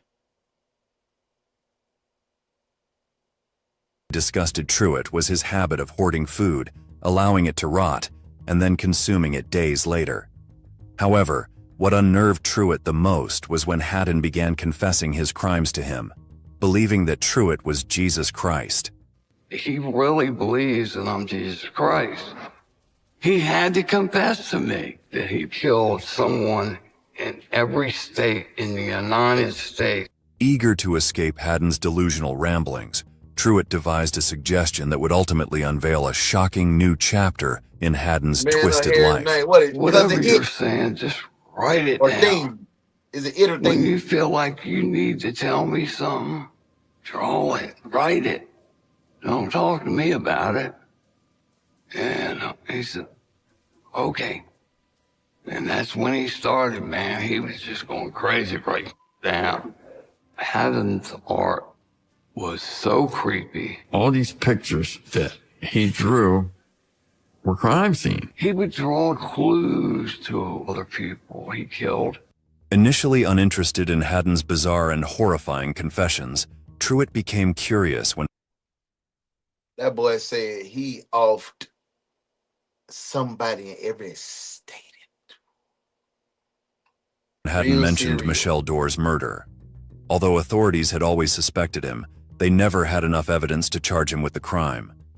Truitt realized that if he could get Haddon to reveal Oh, you couldn't remember what? I can't remember with certainty one of those names, but then D say cousin it after I say cousin it. Oh yeah, girl. critical information, Girl. he might use it to negotiate with authorities for a reduced sentence. After some persuasion, his That boy plan got them succeeded, pumps on, ain't he? and Haddon agreed Nah, to them talk to the XA900s. detectives in Truitt's presence. Back in the 60s and 70s, I was responsible for bringing cannabis to the shore. And I'm kind of proud of it. Jack told me that Haddon had murdered Michelle Dorr Damn. and look buried at her in a park in Montgomery County, Maryland. Maryland. I then request one of the correctional officers to bring Haddon Clark into the room. I introduced myself to him and said, I understand that you'd like to talk to me, but as long as he stays, looking at Jack. I said, well, he can stay. Haddon went on to explain that on the fateful day of May 31st, 1986, he was furious with his brother for kicking him out. Tragically, the consequences of his anger fell on innocent Michelle, who had wandered over to the Clark house to meet her friend Elizabeth, Jeffrey's daughter. Haddon claimed that the moment he opened the door and saw the little girl, he knew he wanted to kill her. Michelle came to the house. He said that Elizabeth was upstairs playing in the bedroom and she could go on up. Since he was a chef, he had these knives, and that's when he went upstairs and he was a chef, a confronted gardener, Michelle, a vagrant. and he killed her in Elizabeth's bedroom. Haddon threw the little girl to the floor and was on her so quickly that she didn't have a chance to scream. He continued his brutal attack until she was dead. After killing Michelle, Haddon meticulously cleaned up the blood, placed her body in a plastic bag, and then concealed it inside a duffel bag. He then put the bag in the back of his truck and went to work as if nothing had happened. Following his shift, Haddon drove to a wooded area in Maryland where he buried Michelle's body. Disturbingly, he also claimed that before burying her remains, he had cannibalized parts of her flesh. With Michelle's tragic last moments now pieced together, detectives finally had enough evidence to secure a conviction against Haddon. He was sentenced to an additional 30 years for Michelle's murder. For his role in uncovering the truth and helping bring justice, Jack Truitt was later released on parole. However, despite everything, but when my partners be coming to tell me I got something on this, but I can't help your case, but see, they let him Haddon fool out continued for to murder on withhold the parole. exact location of Michelle's remains. In January 2000, They so Haddon had a cap. change of heart and led authorities to a wooded ravine near Route 29 in Silver Spring, Maryland, where he had buried Michelle. I was just standing about 20 yards from him, and I looked down and I saw, looked like a twig at first, and focused in on it. It was a spring. After digging for a bit, a pink piece of fabric that popped right out of the ground. We knew we had found Michelle Dorr. Everyone wept. After 14 years, Carl Dorr was finally able to lay his daughter to rest in peace. It was good to have a place to finally bury Michelle. I'm just so sorry she was at the wrong place at the wrong time, and she met Haddon Clark. However, this saga was far from over. Haddon began making even more disturbing claims, stating that it was not he himself but Kristen, his female and more dominant persona, who was responsible for the murders. That's me. That's me. And they blamed him the whole time. Yeah, drove that man crazy. One of his favorite names to refer to himself as was Kristen E. Bluefin. That's my real name. Kristen exists. Kristen exists. Although detectives suspected that Kristen was merely another shield to avoid responsibility for his crimes and seek attention, Haddon insisted that the name was deeply tied to his traumatic and dysfunctional childhood and the way it had shaped so they his don't give twisted people the mind. chill no more? Like in the Green Mile? Shit, they should have gave that boy the chill and the lethal injection. Their friends, I was raised like a girl anyway. So Why did they raise you like a girl? Sometimes my parents would use that as a punish. Instead of getting kids to go with me, they had me wear a dress. I'm trying to see. Haddon's claims about his childhood were particularly chilling, as they reflected a deeply skewed sense of reality that extended beyond just himself. His elder brother, Bradfield Clark, had been convicted in 1985 for killing and dismembering a female co-worker in California, with reports suggesting he had eaten parts of her corpse. As if this wasn't unsettling enough, detectives began to grow increasingly concerned about Haddon's other claims. He began leaving cryptic clues that hinted that Laura and Michelle might not have been It is a team of serial killing cannibals, a family of his only victims, Lord. suggesting that there were many more. Well, some things I wouldn't change, but the bad things I did, the murders I did, well, I did was wrong. I know that. You didn't ask me about Laura Intention or Mary Pine. It's Bonnie Beckett, good wiser. What does that mean? Michelle Dorr, Silver Spring, Maryland. Laura Holman, Augusta, Maryland. Maureen Benson, Wallingford, Connecticut. Mary Mott, New Canaan, Connecticut. Sarah Fryer, Wayland, Massachusetts. Bonnie Beckett, good wiser, Brooklyn, New York. How do you know their names so well and where they're from? I get to those areas. I've been all He killed all them people and he named them and the places. Y'all heard that? Bite. We gonna run that bite. Some things I wouldn't change, but the bad things I did, the murders I did, well, I did was wrong. I know that. You didn't ask me about Laura Intention or Mary Pine. It's Bonnie Beckett with Wiser. What does that mean? Michelle Dorr, Silver Spring, Maryland. Laura Holman, Augusta, Maryland. Maureen Benson, Wallingford, Connecticut. Mary Mott, New Canaan, Connecticut. Sarah Fryer, Wayland, Massachusetts. Bonnie Beckett, Wiser, Brooklyn, New York. How do you know their names so well and where they're from? 8 I get to know bodies. Gary. 8 bodies. Oh my word. How I never heard of this man? I've been all over the United States. I remember certain incidents that I was in the area. Haddon, who are all these women you just brought up, these names? Who are they? How do you know them? Wait, someone's at my door. Hey, I gotta go. Detectives were left uncertain whether Haddon was merely toying with them for amusement, or if he was genuinely providing clues about his gruesome crimes. 8 bodies. Regardless, they were prepared to take the risk. As the investigation progressed, the FBI took a keen interest in the case. In April 2000, Haddon Clark agreed to guide a team of FBI agents to Cape Cod, where he claimed there were more victims buried beneath the sandy soil. However, his cooperation came with a peculiar demand. Kristen was the one killing these people, so he had to be Kristen if he was going to take us back to those burial sites. He would not go out unless he had on a lady's bra and panties, so we bought them for him. And he put them on. He put on a wig, too.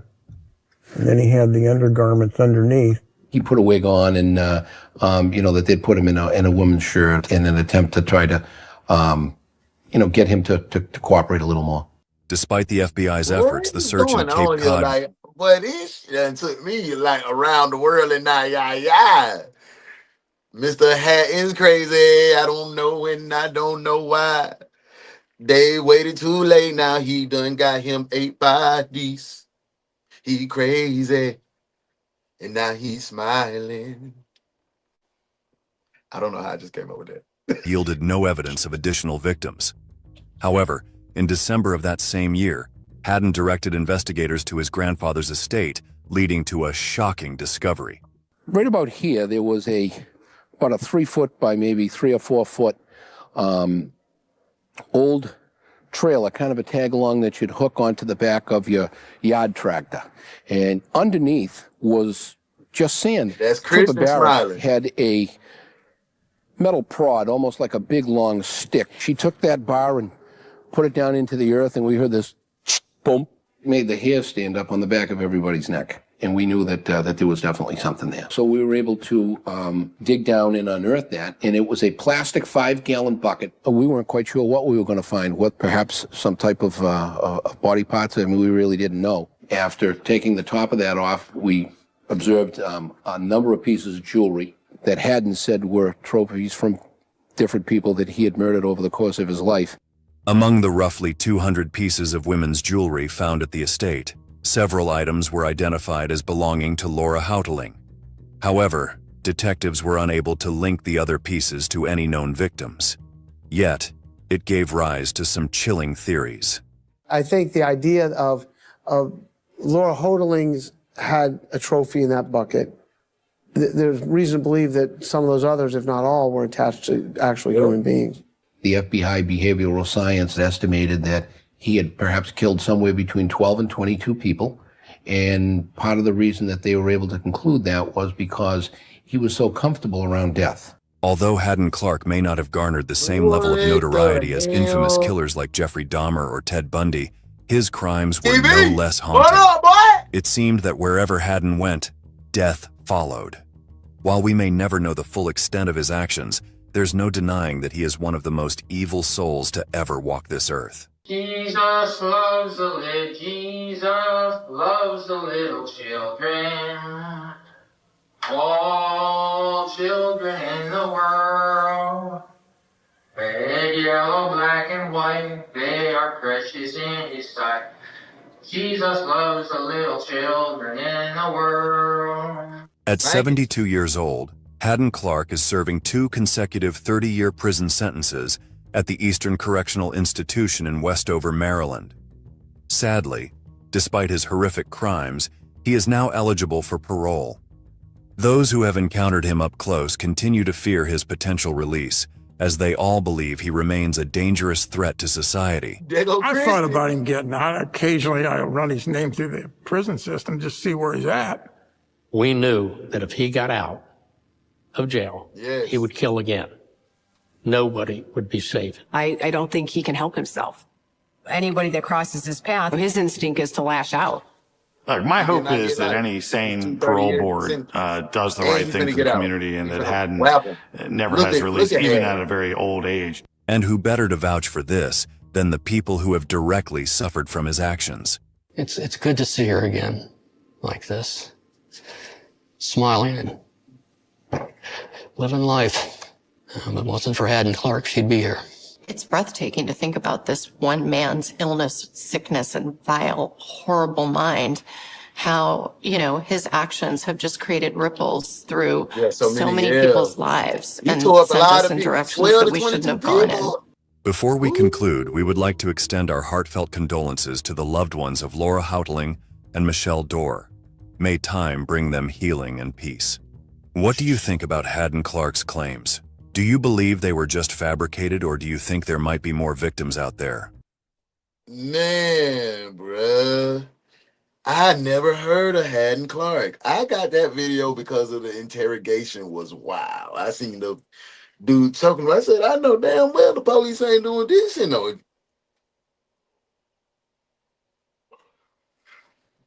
I need to rest more. I know damn well they ain't doing this in no interrogation. Tricked me. Hey, I'm finna run back to the office, man. Y'all meet me in the office. We finna wrap this up, man. Y'all did some good work today. Man. Yeah. Y'all did.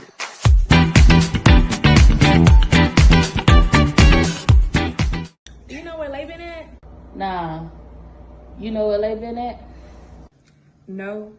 You know where Lay been at? No. Hey, girl, you know where Lay been at? Nah. Girl, you know where Lay been at? Nah. You know where Lay been at?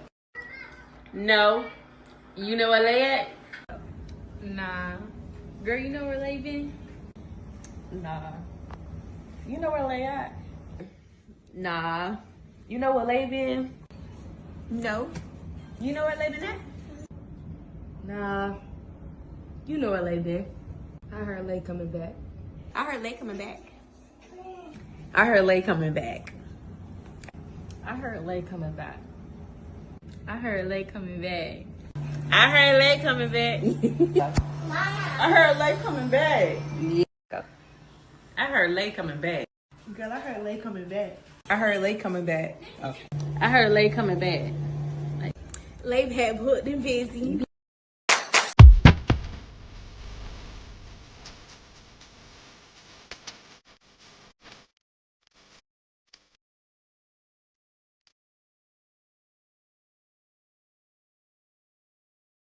We are back, man. We are back. We in the office, y'all.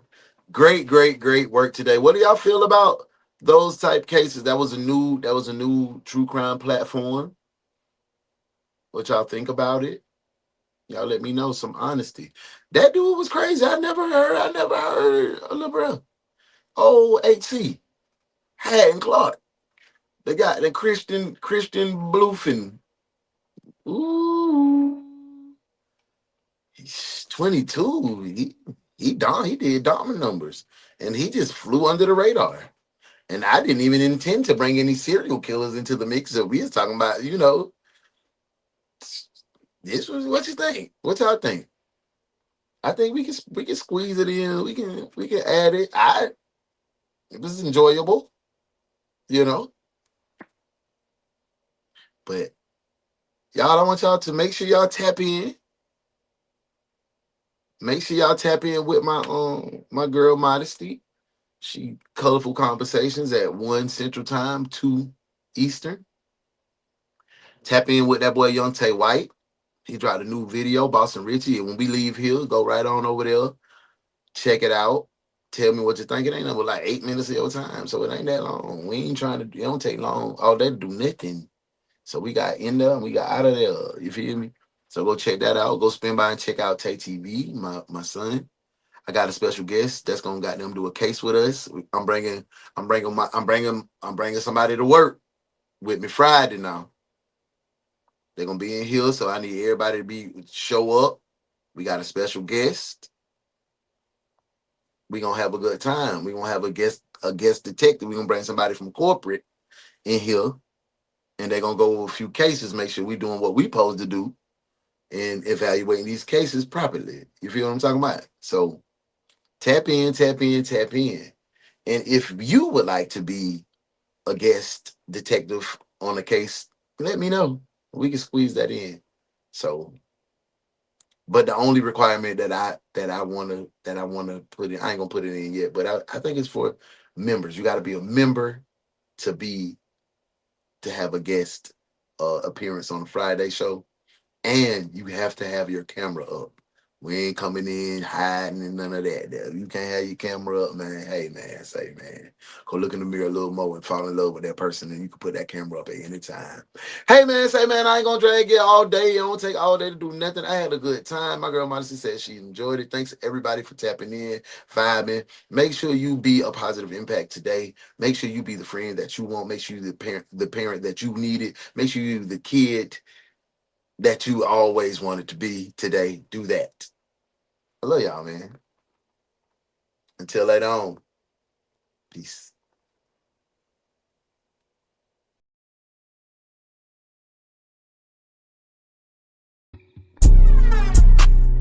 Hey, yo, Ren, turn that up. Yeah, I seen the little likes. I seen the little hearts. I just want to let y'all hoes know it's Mrs. Dallas. She make it go down when the dick stand up.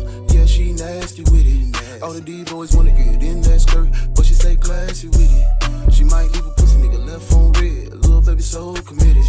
She so off glasses, she know she bad. She ain't the basic bitches. Little baby the main. Little baby the main thing. Little baby the main.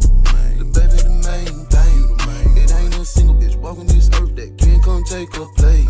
It ain't no single bitch walking this earth that can't come take my name.